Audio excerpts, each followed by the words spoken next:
Hello ladies and gentlemen, this is Mr. Reese, and I just wanted to make a video just talking about how the US actually entered into World War I, because we actually haven't really talked about that.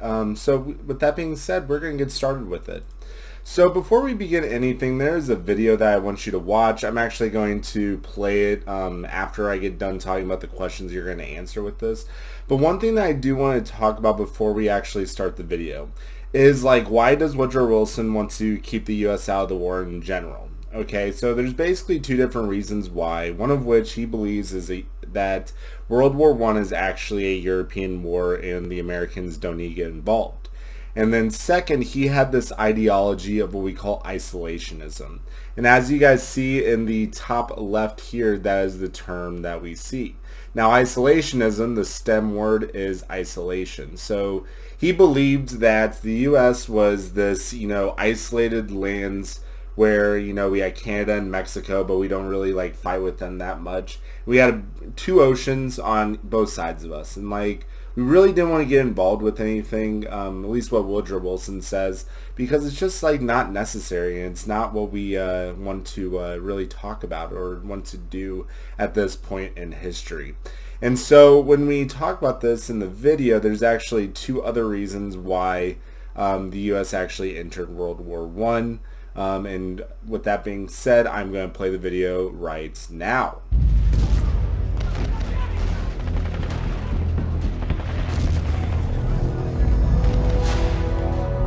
So America watches World War I from 1914 to April of 1917. And people ask why. Why doesn't America get involved immediately? And American politicians are petrified of being drawn into a foreign war and fighting for foreign ends. Remember, the United States is a nation of immigrants. People came here to avoid war in Europe. The Americans had, from the very beginning, an official policy of neutrality. But neutrality never meant indifference or apathy. Even though we're saying we don't want to involve ourselves, we certainly were sympathetic in trying to help and aid that cause in ways that the Germans saw as being destructive to their war aims. So in all those ways, the Wilson administration is walking a tightrope.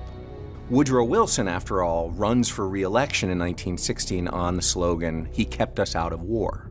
And yet within a year after winning that election, that very same president is declaring war on the Germans.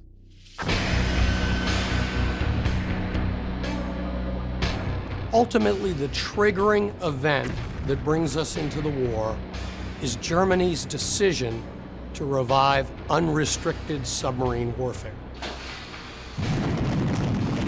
Added to that, the Germans had managed in a particularly ham-fisted way to try and recruit the Mexicans to come in on their side if America entered the war. And they had offered to return to the Mexicans all the lands they had lost in the 19th century to the US, Texas, New Mexico, Arizona. The Germans sent this offer to the Mexicans by telegram, Western Union, of all things.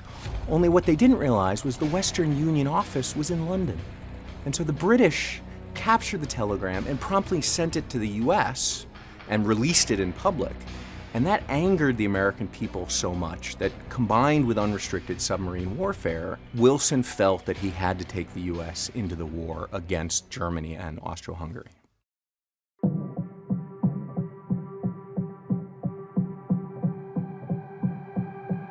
When America entered the conflict, it changed the war.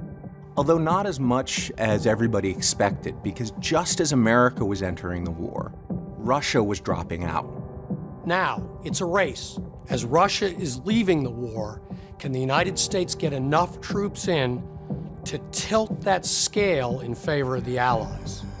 They brought in the men, the materiel, and the resources that these allies needed desperately. The French and the British were suffering a sense that the war was stalemated, that defeat might be coming, and the American commitment was a real shot in the arm for both political leaders and for ordinary soldiers in the trenches. Prior to the outbreak of World War I, America was recognized as a strong young nation. By joining with the Allies and really helping to bring about the end of the war, we positioned ourselves as one of the world powers for the rest of the century.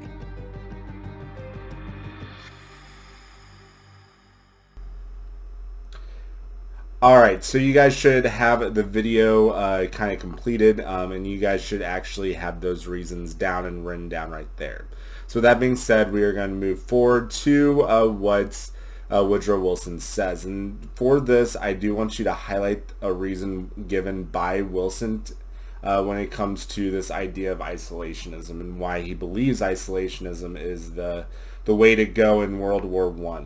So what I want you to do now is that I want you to actually read through this, and I want you to identify the reason why Woodrow Wilson actually believes in this whole ideology of isolationism. So that being said, do that right now. Okay, so you should have this done right now, and if you there's a lot of different passages that you can like actually highlight, but this is what I actually highlighted was the idea of that such divisions among us would be fatal to our peace of mind and might seriously stand in the way of our duty as the one great nation at peace, the one nation ready to play a part of mediator and counselor of peace. So basically what he's saying there is the fact that the United States is, you know, the peaceful nation right now with all these European countries actually at war. And he believes that when the war inevitably ends, they need to be, you know, that mediator of peace, that those people or that nation that's going to say, hey, this is how you're going to become peaceful nations once again. Okay, so that's the whole idea of isolationism that we see from Woodrow Wilson. Alright guys, so you guys should be at this point. When it comes to this, the one thing that I do want you guys to do is that I want you to look at this graph. And what the graph is basically explaining here, it is the United States and what they actually, or the amounts that they export to 3 different countries, Great Britain, France, and Germany.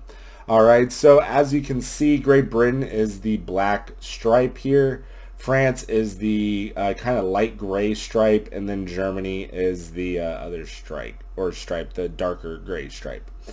So when it comes to this, I want you to put the explosion tab where the United States, or what year the United States actually entered World War I.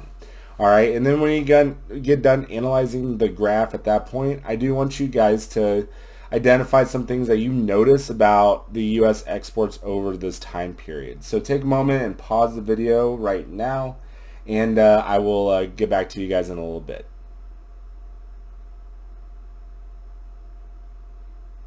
Alright guys, so it's been a couple of seconds. You guys should have this down by now. But the year that the United States actually entered World War I was in 1917. Alright, early 1917, but that's when they actually entered. So as you guys can see, they actually escalated the amount of U.S. exports to Great Britain specifically, and France as well, and right up to the point where they actually enter the war. Okay, so going back to the things that like you may have noticed, one of the things that you may have noticed is that the U.S. is exporting a lot to Great Britain and France, and not so much to Germany. Alright, and then after the war actually ends in 1918, 1919, we actually start seeing the United States exporting to Germany as well. Okay, so again, they were isolated, but they weren't like, you know, cutting off everyone from the war or effort or whatever. They still had money to, you know, get from actually exporting their goods. So moving on a little bit past this, this leads to in May of 1915, all right, which is the sinking of the Lusitania. Now, going back to our chart here, you will see that in 1950, we start seeing the United States exporting a lot more to Great Britain, and then in 1916, we really see an exportation of goods to both Great Britain and France, and none to Germany. We still had a little bit of exports to Germany in 1915, but not a whole lot. Okay, so when it comes to Lusitania, I want you to take a moment, I want you to read this nice little paragraph. Okay, and when it comes to this paragraph, I want you to notice some of the key things that actually occurred during this sinking. So take a moment, pause the video, and read that.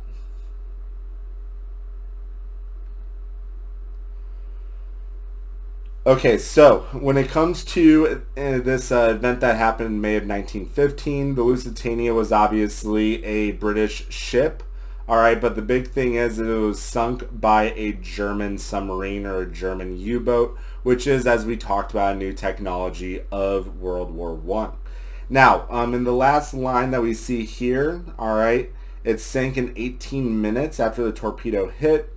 About 1,200 people died, and among those 1,200 were 128 Americans. Now, this would obviously tick off the Americans and can explain in the chart why after 1915 we decided that we were not going to ever give exports, because they did kill 128 Americans. Now, when it comes to this event, it didn't actually cause the United States to enter the war, okay? But it did anger the United States enough to actually have some propaganda actually being created, and that leads us to this, which is two pieces of propaganda that we see that are very much attacked at the Germans for this event. Okay, so you're going to notice that there's a bunch of numbers around this whole entire deal, and all that is that it is kind of just referring to where you should look for each of the questions. So obviously question 1 is referring to the hand and the sword. Question 2 is right here when it talks about menace, and so on and so forth. Okay, so I'm actually not going to answer these for you. You guys are going to actually have to do this on your own. All right, but I do want you to spend a little bit of time just kind of explaining or answering these questions, like what did the hand and the sword represent up here in the top left. Okay, it's very specific that it's actually in the sea. All right, and then obviously this is underwater. Okay, both referring to the sinking of the Lusitania. So take a moment, pause the video, and actually do that.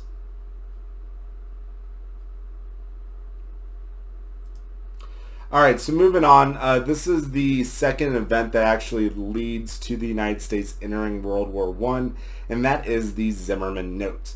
All right, so I want you to take a moment and actually read this right here. All right, to give you a little bit of context before you read, however, Zimmermann is just a German official that sent a note to Mexico. All right, this is in 1917, early 1917, when the war has been going on for about 3 years now. Okay, so take a moment, read the note right now.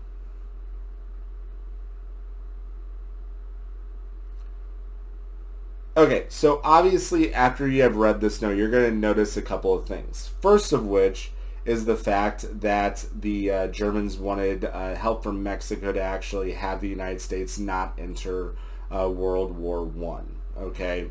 Which is going to be kind of a backfire on their part, because Mexicans didn't want to mess with the United States. They were living happily with the United States. Well, not happily, but they weren't fighting at the moment. All right, so let's answer these questions over here. So who's the speaker of this whole entire note? And we already know this. This is Zimmermann, the German official.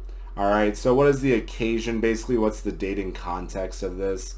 It was actually from Berlin, January 19th, 1917. And what it was is that Germany was in a war with Britain and France, and they wanted help from the Mexican government to not have the United States enter the war in the European front, or actually stop the United States from helping the war effort on their enemy sides. Okay, so who's the audience? Who's attended for? Obviously the President of Mexico. All right, what was the purpose of the notes? They wanted, as in Germans, wanted the Mexicans to actually invade the U.S., along with them actually invading the U.S. as well. And then what is the subject of the note? Like, what is being written about? As we know, it's written about the Great War, the World War I. And then the tone, like, what emotion does this carry? It's basically ordering or asking the Mexican government for a favor when it comes to this. Okay? Now, this note was actually intercepted by the British, and when they were when it was intercepted by the British, it actually caused the Americans to be, let's just say, very angry at the Germans, to the point where, you had them like really want to get involved in the war effort, because, you know, they hated the fact that they killed 120 Americans in the Lusitania explosion, but on top of that, now they want the Mexican government to help support their side of the war and actually have the Germans invade the United States.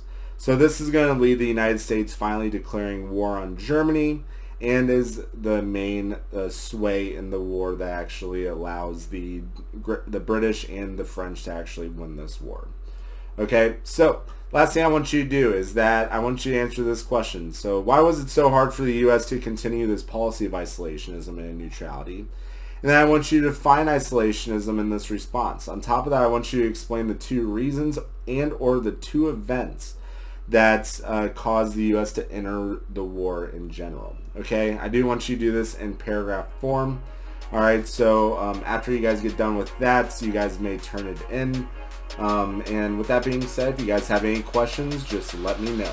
Have a great day. Bye.